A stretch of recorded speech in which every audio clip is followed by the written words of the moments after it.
नमस्कार शेतकरी मित्रांनो, कांदा उत्पादक शेतकरी बांधवांसाठी आताच्या क्षणाची सर्वात महत्त्वाची आणि मोठी बातमी. कांदा भावासंदर्भातील कांद्याच्या भावात वाढ होणार तर कधी होणार, किती होणार, कशामुळे होणार, काय महत्त्वाचे कारण, सविस्तर थोडक्यात संपूर्ण लाईव्ह अपडेट बातमी आपण एवढीच्या माध्यमातून जाणून घेण्याचा प्रयत्न करणार आहोत. तर महाराष्ट्रातील तमाम कांदा उत्पादक शेतकरी बांधवांना एकच विनंती आहे, व्हिडिओ शेवटपर्यंत बघा. अतिशय महत्त्वाचा व्हिडिओ आहे. व्हिडिओ जर आवडला तर नक्कीच लाईक करा. परत चॅनलवरती नवीन असाल तर या ठिकाणी बघितलं तर महा हवामान आपल्या यूट्यूब चॅनलला सबस्क्राईब करून जो लाईकन म्हणजे घंटा नका, जेणेकरून जेव्हा नोटिफिकेशन तुमच्यापर्यंत पोहोचत असते. चला तुम्ही व्हिडिओला सुरुवात करतो आहे.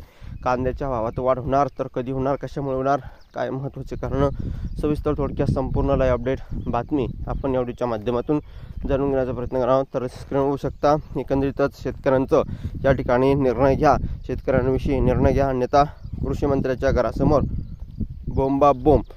शेतकरी कर्जमाफी, शेतमाल हमीभाव व कांदा खरेदी अशा विविध मुद्द्यावर येवला कृषी उत्पन्न बाजार समिती येथे छावा क्रांतीवीर सेनेच्या शेतकरी आघाडीचे आघाडीचे जिल्हा प्रमुख गोरक्षसंत हे गेल्या आठवड्यापासून बेमुदत उपोषण करत आहेत आणि मात्र आंदोलनाची प्रशासकीय पातळीवर दखल घेतली जात नसल्याने छावा क्रांतीवीर सेना आक्रमक झाली आहे.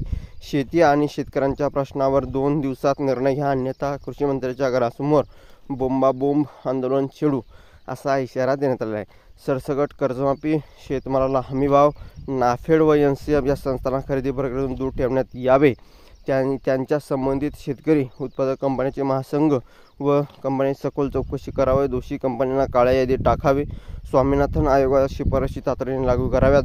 सोयाबीनला 10,000 रुपये हमीभाव द्यावा अशा मागण्या आंदोलनाकडून करण्यात आल्या आहेत. मात्र उपोषणस्थळी कोणीही भेट दिली नसल्याने ही बाब अत्यंत दुर्लक्षित व शेतकऱ्यांना अपमान करणारी असल्याचे संघटनेने म्हटले आहे.